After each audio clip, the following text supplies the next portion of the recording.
Hey guys, welcome to the shop. I wanted to talk a little bit on what it's like trying to make a living as a gunsmith in 2024. In my first iteration of this recording, I really think I came off as a little bit nasty, um, because one of the things you really have a tough time with in this is competing with people who don't know what they don't know, and customers can't realistically be expected to know whether you're bullshitting them on your capabilities or not. And I've got a couple things. I just have this gun on the bench here where someone literally just super glued this and billed the customer for a repair.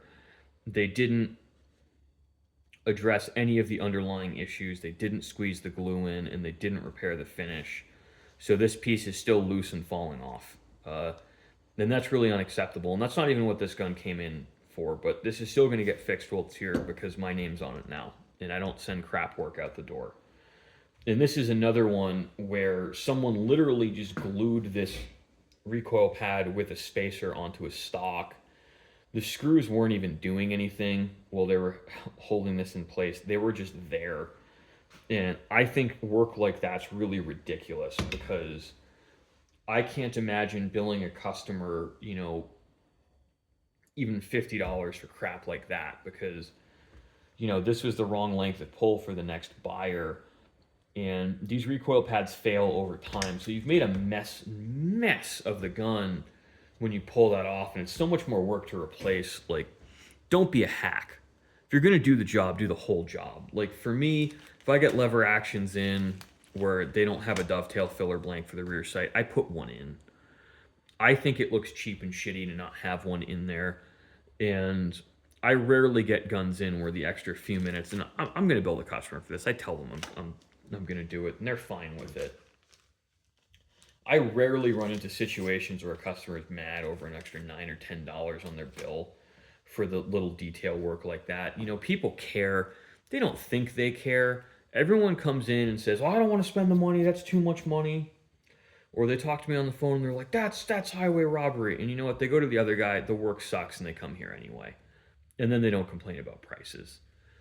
So you have to understand when you're doing this business, like even if you went to one of the top gunsmithing schools in the country, like the Colorado School of Trades is pretty good. I don't really know anything about the Trinidad school. The only person I know who went to that's kind of an idiot, and I don't think that necessarily reflects on the program. That just reflects on the person. Pennsylvania gunsmithing school is pretty good, but what you deal with a lot in this business is you get a lot of lost boys who don't know what to do with their lives, who think, "I'm going to work on guns, I'll make a great living, I'm going to do all these fancy custom rifles." And unless you're really damn good at it and you know how to market yourself, you're really not. I do a lot more custom work than almost any shop I deal with. I think I'm the most custom work heavy shop in my area, excluding one of the really big national names who's kind of on the downswing now, and a really boutique, super high end guy about an hour and a half away in Vermont. And he only works on like $8,000 to $20,000 projects. You know, when you're looking at me, where I'm kind of in this like weird no man's land, where I'm higher end than like Joe Blow with a set of screwdrivers who went to AGI or SDI, and these guys who work on 30, 40, 50, $60,000 firearms, I'm in a weird no man's land. I don't have a lot of direct competition, and that's okay because this is a fine niche for me. I'm keeping busy and making a pretty decent living at it, and that's the thing, is you have to find your niche, but you have to be pretty damn good at it. Now I get a lot more barrel work than almost anyone else I know, to the point when I talk to other gunsmiths, they're shocked at it. And the reason I do that is because I'm good at it. And I've got a reputation for being good at it. And I don't send out shit work. Now, my whole thing, and this is my whole shtick, I tell this to customers, I'm very transparent. I do not make accuracy guarantees. The only guarantees I make are that I do the work to the best of my abilities and the best of my measuring tools at the time I do it. And I can send out very, very accurate rifles. I don't think in the last year I've done, and this is my thing too, I do pencil weight sporter guns. I don't think I've done a pencil weight sporter gun in a wood stock that shot worse than a 3/4 inch group, average for 5 shots ever. Uh, that's really good. For those of you who are into hunting rifles, like that's very good. And that's a statement of fact. I got targets on my wall. I've got one, it's three shot groups. I got a 1/4 inch group on there. I got a 3/8 inch group, and I got a little over a 1/2 inch group. So, I mean, and that's just, I loaded some stuff up. I think I grabbed some factory stuff off the shelf and shot it. I've got a lot of 3/8 and 1/4 inch groups I've shot with my rifles. And the reason I don't do guarantees is because I don't know what ammunition you're going to use, and I don't know if you're a shitty shot. And I also don't know if you're going to take the time to cool things off. A lot of the guns I do, again, wood stock, you can get a 2 or 3 inch point of impact shift between a cold barrel and a hot one. And people complain about that and they get mad, but that's just how it is. Lightweight barrels and wood stocks are going to move. Going to move a lot more than one of those super free floated bull barrels or the midweight target contours, But whatever you do, be good at it. And that's what people don't understand is if you listen to your customers and just charge what a lot of them tell you should be paying or charging them, especially when you first open, you go out of business because you wind up catering to cheap guys, and they're just going to go to the next cheaper guy. When you stop being the cheapest, they go somewhere else. And if you start playing that game, you go out of business because someone is always going to be young and dumb and willing to undercut you. And the guy undercutting you might not even have liability insurance. And that's why he can beat you on prices, because he doesn't have that, depending on what you do, $3,000 to $20,000 expense every year. And that's a lot of money. Some days I really wish I didn't have it, but I sleep a lot better at night knowing if I do make a mistake and it doesn't get caught, I'm protected and my customer's protected. I think you have an obligation to your customers in any business to do what they paid you for. And that means quality control. I do quality control checks in-house. When in doubt, measure twice. If you're still not sure, you measure 4 times and take the average. And that's why I do good rifles, is because I'm not in a hurry to do it.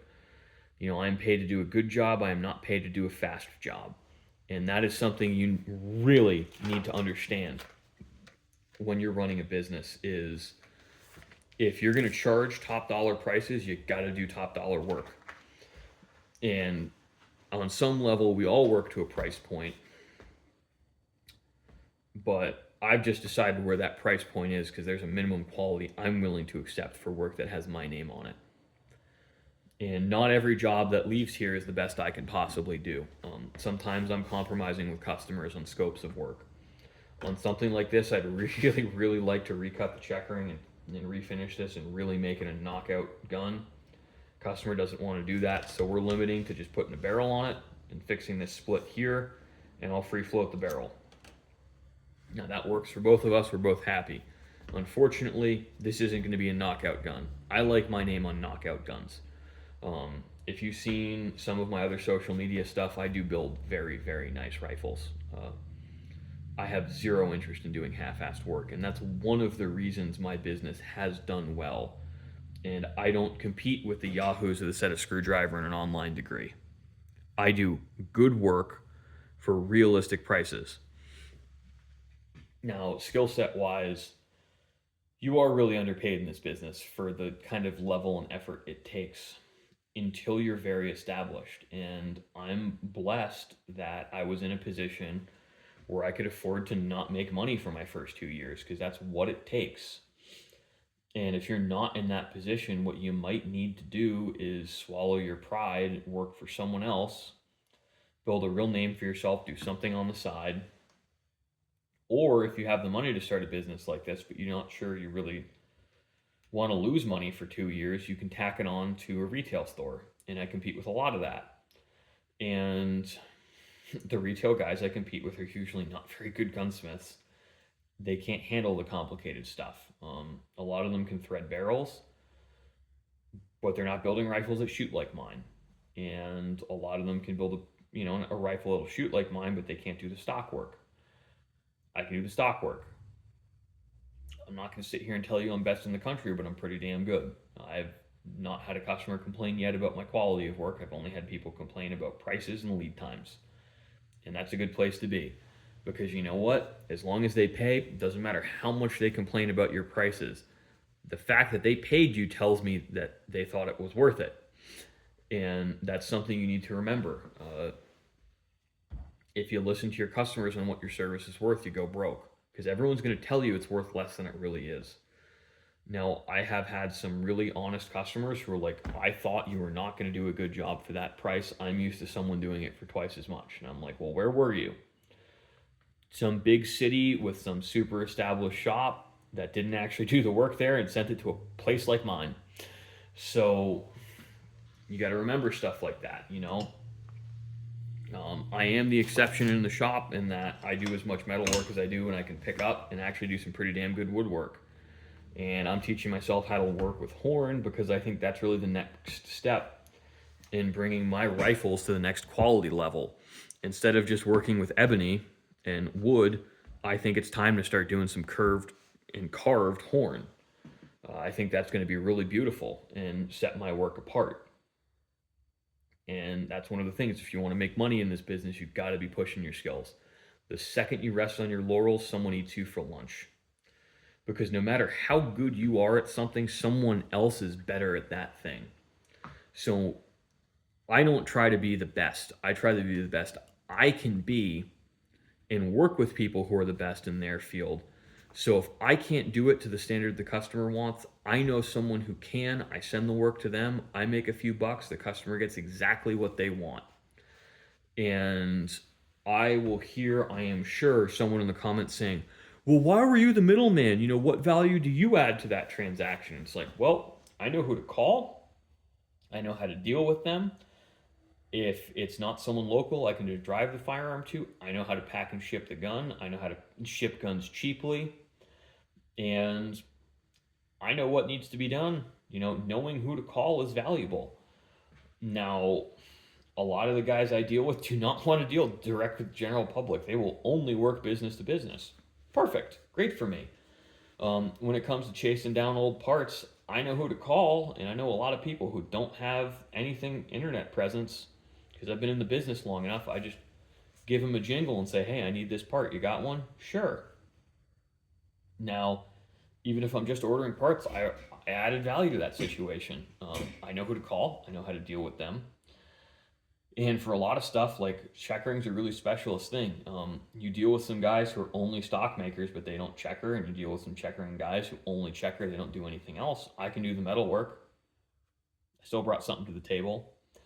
And I can do enough of the stock work myself where I don't need to send it to them for everything.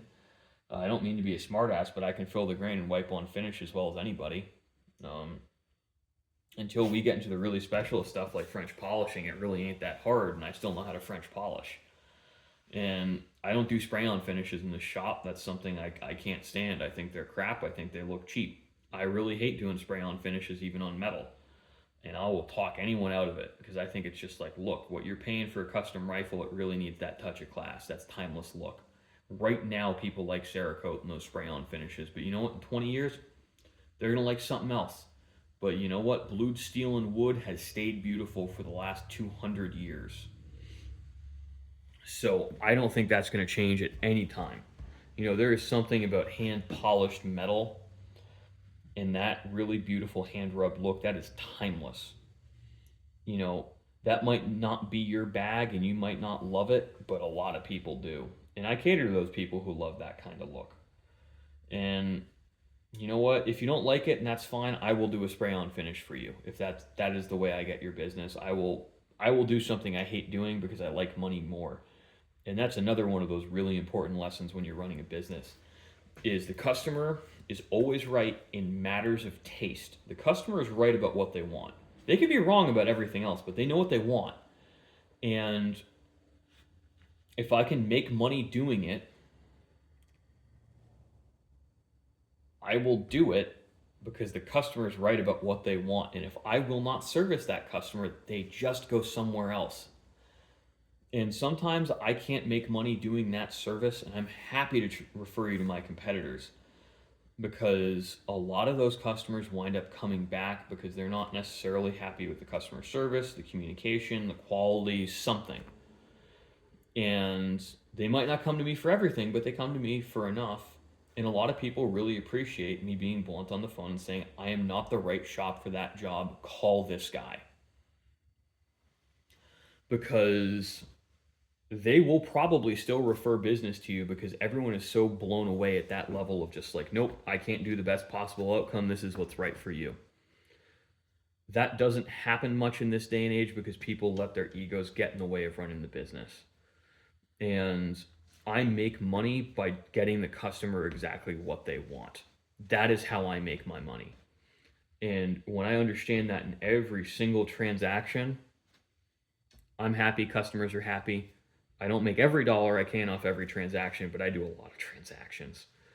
So with this kind of holistic view of running a business in mind, there's not a lot of very specific, this is how you handle this problem, this is how you get this experience. But let the lesson and the core theme of this video be focus on something you're really good at and make sure the customer got what they wanted. So thanks for watching, guys. I hope you enjoyed, and I hope this wasn't too terribly long and boring for you guys to watch.